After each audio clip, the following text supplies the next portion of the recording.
स्वागत है आपका शिव गुरुकुल में। दोस्तों, आज की क्लास हमारी संबंधित है बौद्ध धर्म से, जिसमें हम बौद्ध धर्म से संबंधित सभी तथ्यों को देखेंगे, जो कि आपकी आगामी परीक्षाओं के लिए उपयोगी साबित होगी। इसलिए वीडियो को लास्ट तक जरूर देखें, जिसमें हम पिछली परीक्षाओं से संबंधित प्रश्नों को भी शामिल करेंगे। तो शुरू करते हैं आज की हमारी क्लास बौद्ध धर्म। दोस्तों, सबसे पहले देखेंगे गौतम बुद्ध का जीवन परिचय। बौद्ध धर्म के संस्थापक महात्मा बुद्ध थे। महात्मा बुद्ध के बचपन का नाम सिद्धार्थ था। गौतम बुद्ध का जन्म 563 ईसा पूर्व में कपिलवस्तु में हुआ था।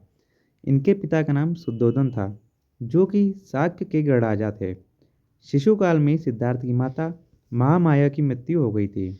इसके पश्चात इनका पालन पोषण इनकी मौसी प्रजापति गौतमी ने किया था। सिद्धार्थ का विवाह 16 वर्ष की आयु में शाक्य कुल की कन्या यशोधरा से हुआ था। इनके पुत्र का नाम राहुल था। सिद्धार्थ के घोड़े का नाम कंथक था और सारथी का नाम चार था, जिसके साथ ये नगर भ्रमण के दौरान गए थे। नगर भ्रमण के दौरान देखे गए 4 दृश्यों का सिद्धार्थ के मन को व्यथित कर दिया था। ये 4 दृश्य क्या थे तो देखेंगे। वृद्ध व्यक्ति, बीमार व्यक्ति, अर्थी और संत। मनुष्य के इन 4 स्वभावों को देखकर सिद्धार्थ का मन वैराग धारण करने का हुआ, जिसके पश्चात सिद्धार्थ ने 29 वर्ष की आयु में गृह त्याग दिया। गृह त्याग की यह घटना महाविनिष्क्रमण कहलाई थी। दोस्तों, बार बार परीक्षा में पूछा जाता है महाविनिष्क्रमण क्या था। तो सिद्धार्थ जो थे वो 29 वर्ष की आयु में गृह त्याग किया था। गृह त्याग की यह घटना ही महाविनिष्क्रमण कहलाई थी। दोस्तों, जब इन्होंने गृह त्याग किया था तो इनकी मुलाकात वैशाली समीप सांख्य दर्शन के दार्शनिक आचार्य अलार कलाम तथा राजगृह में धर्माचार्य रुद्रक से हुई थी। यह दोनों ही बुद्ध के शुरुआती गुरु बने। 6 वर्ष की कठिन तपस्या के बाद वैशाख पूर्णिमा को 35 वर्ष की आयु में निरंजना पुनपुन नदी के तट पर बोधि वृक्ष के नीचे महात्मा बुद्ध को ज्ञान प्राप्त हुआ था। महात्मा बुद्ध को ज्ञान कहाँ प्राप्त हुआ था? पुनपुन नदी के तट पर। निरंजना नदी पुनपुन जिसे बोला जाता है, तट पर बोधि वृक्ष के नीचे महात्मा बुद्ध को ज्ञान प्राप्ति हुआ था। दोस्तों, ज्ञान प्राप्ति के बाद गौतम बुद्ध ने सर्वप्रथम तपस्वी और भल्लिक नामक 2 शूद्रों को बौद्ध धर्म का अनुयायी बनाया था। तो ज्ञान प्राप्ति के बाद गौतम बुद्ध ने सर्वप्रथम किसे अपना अनुयायी बनाया था? तो तपस्वी और भल्लिक को, जो 2 शूद्र थे, उन्हें बौद्ध धर्म का अनुयायी बनाया। सारनाथ में सन्यासियों को दिए गए प्रथम उपदेश को बौद्ध धर्म प्रवर्तन कहलाया। क्या कहलाया था? जो उन्होंने सारनाथ में सन्यासियों को प्रथम उपदेश दिया था बौद्ध धर्म में, यह उपदेश ही धर्मचक्र प्रवर्तन कहलाया। वैशाली के लिच्छवियों ने बुद्ध को कुटाकशाला विहार दान दिया था। किसने? वैशाली के लिच्छवियों ने बुद्ध को कुटाकशाला विहार दान में दिया था। महात्मा बुद्ध ने अपने शिष्य आनंद के कहने पर महिलाओं को भिक्षुणी बनने की आज्ञा दी थी। शिष्य कौन था? आनंद। गौतम बुद्ध बौद्ध धर्म की प्रथम भिक्षुणी प्रजापति गौतमी बनी थी। तो बौद्ध धर्म की प्रथम भिक्षुणी कौन थी? प्रजापति गौतमी। महात्मा बुद्ध ने ज्ञान प्राप्ति के 20वें वर्ष श्रावस्ती में अंगुलीमाल नाम के डाकू को अपना शिष्य बनाया था। इसको अंगुलीमाल नामक जो डाकू था उसको अपने 20वें वर्ष में श्रावस्ती में अपना शिष्य बनाया था। गौतम बुद्ध ने सर्वाधिक उपदेश श्रावस्ती में और अंतिम उपदेश कुशीनगर में दिया था। महात्मा बुद्ध की मृत्यु हिरण्यवती नदी के किनारे अतिसार रोग के कारण हुई थी। कब? 583 ईसा पूर्व में हुई थी। आगे देखते हैं। यह घटना बौद्ध ग्रंथों में महापरिनिर्वाण कहलाई थी। कौन सी घटना? जो उनकी मृत्यु हुई थी 483 ईसा पूर्व में, यह घटना बौद्ध ग्रंथों में महापरिनिर्वाण कहलाई। महात्मा बुद्ध की अस्थि भागों को 8 जगह भेजा गया, वहाँ स्तूपों का निर्माण कराया गया। ये 8 स्थान कौन से थे? कुशीनगर, पावा, कपिलवस्तु, वैशाली, अलकप, रामग्राम, बैथादीप और मगध। एक बार और इन 8 स्थानों को देखेंगे। कुशीनगर, पावा, कपिलवस्तु, वैशाली, अलकप, रामग्राम, बैथादीप और मगध। गौतम बुद्ध ने अपने उपदेशों को पाली भाषा में दिया था। अगर पूछा जाए कि गौतम बुद्ध ने अपने उपदेशों को किस भाषा में दिया था, तो पाली भाषा में दिया था। महात्मा बुद्ध के अनुसार एक वस्तु के विनाश के बाद ही दूसरी वस्तु की उत्पत्ति होती है। यही सिद्धांत बौद्ध धर्मों में प्रतीत समुत्पाद कहलाता है। महात्मा बुद्ध का जन्म आधारित बड़ व्यवस्था को अस्वीकार करते हैं। महात्मा बुद्ध जो जन्म आधारित बड़ व्यवस्था थी उसे अस्वीकार करते हैं, अर्थात उसको नहीं मानते हैं। दोस्तों, निर्वाण का अर्थ होता है जीवन मरण के चक्र से मुक्त हो जाना। निर्वाण का अर्थ क्या होता है? जीवन मरण के चक्र से मुक्त हो जाना। बौद्ध धर्म के 3 रत्न भी थे, वो क्या थे? बुद्ध, धम्म और संघ। बौद्ध धर्म में 3 रत्न क्या थे? तो बुद्ध, धम्म और संघ। और बौद्ध धर्म के 4 आर्य सत्य क्या थे? दुख, दुख निरोध, दुख समुदाय, दुख निरोध गामिनी प्रतिपदा। फिर से देखेंगे, बौद्ध धर्म के 3 रत्न थे, बुद्ध, धम्म और संघ। और बौद्ध धर्म में 4 आर्य सत्य क्या थे? दुख, दुख निरोध, दुख समुदाय और दुख निरोध गामिनी प्रतिपदा। बौद्ध धर्म के अष्टांगिक मार्ग जो निम्नलिखित थे क्या थे?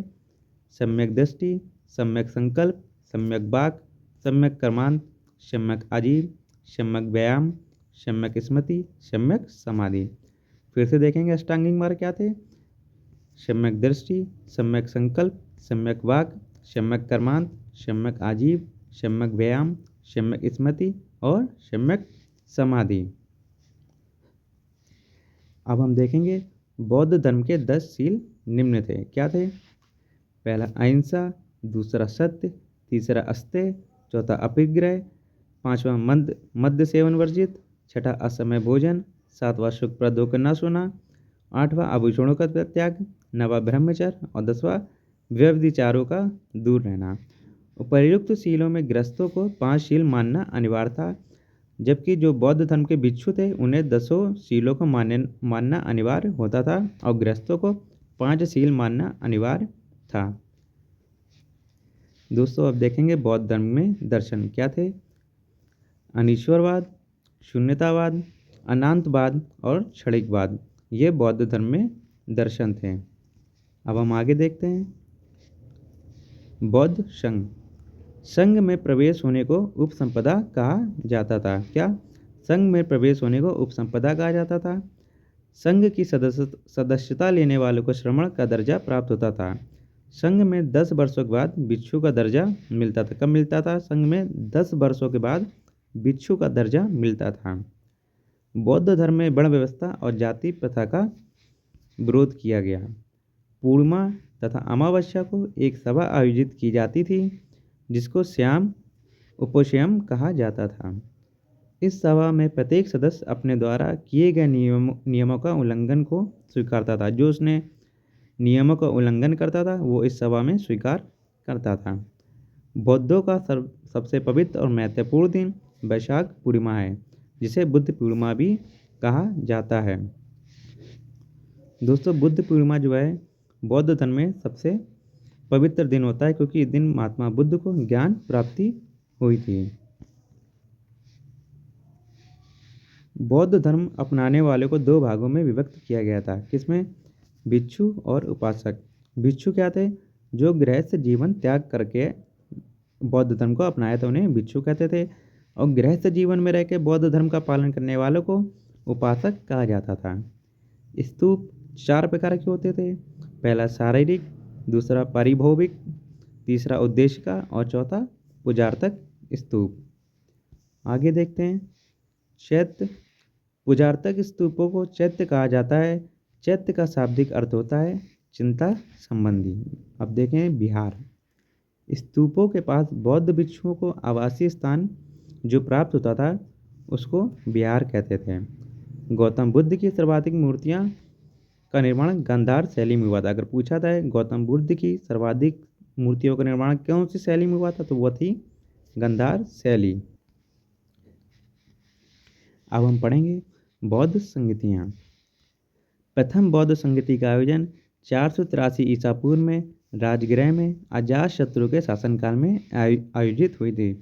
तो प्रथम बौद्ध संगति का आयोजन 483 ईसा पूर्व में राजगृह में अजातशत्रु के शासनकाल में आयोजित हुई थी। प्रथम बौद्ध संगति का अध्यक्ष महाकश्यप था, जिसमें बुद्ध के उपदेशों को सूत पिटक तथा विनय पिटक में अलग अलग लिखा गया। द्वितीय बौद्ध संगति का आयोजन वैशाली में 383 ईसा पूर्व को कालाशोक के शासनकाल में आयोजित हुआ, जिसका अध्यक्ष सुबुकामी था। आगे देखते हैं तृतीय बौद्ध संगति। तृतीय बौद्ध संगति का आयोजन पाटलिपुत्र में 250 ईसा पूर्व को अशोक के शासनकाल में मोगली पुत्र क्षितिश में अध्यक्षता में आयोजित हुआ था। चतुर्थ बौद्ध संगति का आयोजन कुंडलवन कश्मीर में प्रथम ईसा में आयोजित हुआ था। दोस्तों, अगर आपको हमारी वीडियो पसंद आ रही है तो वीडियो को लाइक, शेयर और सब्सक्राइब जरूर करें। आगे देखते हैं चतुर्थ बौद्ध संगति का आयोजन राजा कनिष्क के शासनकाल में वसुमित्र की अध्यक्षता में आयोजित किया गया। इस बौद्ध संगति में बौद्ध धर्म हीनयान और महायान में विभाजित हो गया था। अगर पूछा जाए कौन सी बौद्ध संगति में हीनयान और महायान में बौद्ध धर्म विभाजित हुआ था, तो वह थी चतुर्थ बौद्ध संगति, जिसकी अध्यक्षता वसुमित्र ने की थी। किसके शासनकाल में हुआ था, तो राजा कनिष्क के। हीनयान में बुद्ध को महापुरुष के रूप में, जबकि महायान में देवता के रूप में दिखाया गया। हीनयान में बुद्ध को महापुरुष, जबकि महायान में देवता के रूप में दिखाया गया है। किसको? महात्मा बुद्ध को।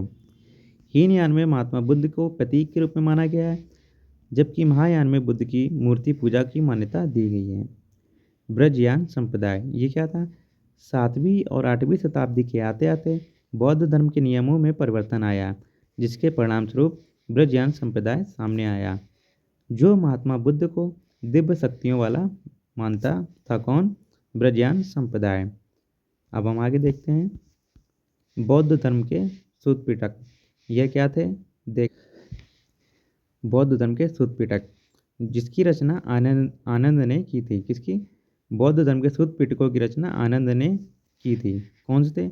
दीर्घ निकाय, मंजिम निकाय, संयुक्त निकाय, अंगुत्तर निकाय और खुद अनिकाय। फिर से देखते हैं बौद्ध धर्म के सूत पिटक: दीर्घ निकाय, मंजिम निकाय, संयुक्त निकाय, अंगुत्तर निकाय और खुद अनिकाय। आगे देखेंगे बौद्ध धर्म के विनय पिटक की रचना उपाली ने की थी। इसमें बौद्ध मठों में रहने वाले भिक्षु और भिक्षुणियों के अनुशासन के संबंधी नियम दिए गए थे। दीपवंश में श्रीलंका के इतिहास का ज्ञान प्राप्त होता है। किससे? दीपवंश से श्रीलंका के इतिहास का ज्ञान प्राप्त होता है। महावंश में मगध के राजाओं के विषय में सूचना मिलती है। जातक कथाएं बुद्ध के पूर्व जन्मों की कथाएं। कौन सी? जातक कथाएं बुद्ध के पूर्व जन्मों की कथाएं हैं। और महावंश में मगध के राजाओं के विषय में सूचना प्राप्त होती है। और दीपवंश से श्रीलंका के इतिहास का ज्ञान प्राप्त होता है। इसी तरह दोस्तों वीडियो को एक बार जरूर देखिएगा, जिससे आपका पूरा रिवीजन हो जाएगा। एक बार हम बौद्ध धर्म के तीरत्नों को फिर से देखेंगे। कौन से थे? बुद्ध, धम्म और संघ। और बौद्ध धर्म के 4 आर्य सत्य क्या थे? दुख, दुख निरोध, दुख समुदाय और दुख निरोधगामिनी प्रतिपदा। बौद्ध धर्म के अष्टांगिक मार्ग क्या थे? सम्यक दृष्टि, सम्यक संकल्प, सम्यक वाक, सम्यक कमांड, सम्यक आजीव, सम्यक व्यायाम, सम्यक स्मृति और सम्यक समाधि। तो आपको हमारी वीडियो पसंद आई हो तो वीडियो को लाइक, शेयर और सब्सक्राइब जरूर करें। धन्यवाद।